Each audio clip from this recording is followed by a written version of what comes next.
This topic here is skyjacking in America, a brief history on skyjacking in the United States. If you are not aware, 159 planes were skyjacked from this time period, 1962 to 1972. If you're trying to figure out what's the motive, here we have yet another source looking at the motivation behind such hijackings. Out of 111 hijackings, 90 were going to Cuba for a percentage of 81%. 81% have some sort of issue with Cuba, either trying to get to Cuba or get out of Cuba. Second reason here, we have Mexico. We have 26 extortion attempts. So for the most part, we see a bunch of hijackings within that time period. Keep it in mind, none of these hijackings are linked to anything regarding Islam or the Palestinian cause. That is something that would appear later in the 70s and be more of a global issue as opposed to the United States. How big was skyjacking? Well, it had to be pretty big because the government eventually wind up commissioning David Hubert to write a piece on the you know skyjacker profile. And this individual was given access to skyjackers that were arrested, and he pretty much compiled a list of you know traits that seem to be the reality of the characteristic of some of these skyjackers. Some of the things he addressed was having an alcoholic, violent father, having maternal family values, both identify. They suppress envy of the natural closeness with the mother and the sister. They were shy. These individuals were loners. They never dated in college. So he pieces together this profile, and that's just simply what's outlined in his particular piece. This was something that was written in the 70s. I don't remember the exact year. I guess here is Look Magazine, 1971. So the fact that Look Magazine in 1971 is writing a piece on the skyjacker says a lot about the 1970s climate. What are some of the things that they're saying here? For a full decade, the skyjacker has ridden global airways, frightening, titillating thousands of passengers, flashing his image across the front page TV news. This again is looking at how common these skyjackings actually were.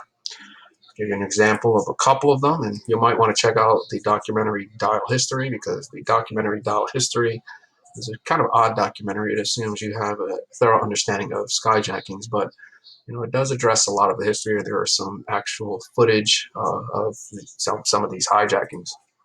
So in American history, some of the hijackings that take note of. DB Cooper. DB Cooper is interesting because this guy doesn't have a political agenda. I wouldn't classify him as a terrorist.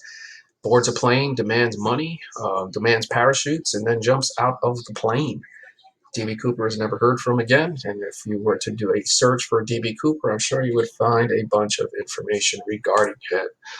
Here we have two other hijackers, Holder and Kirkow.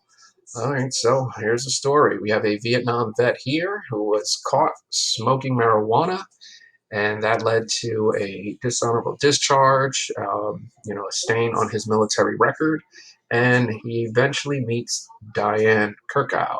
And the two of them board a flight, and they are trying to go to Algeria. They eventually wind up in France, but eventually are on the plane.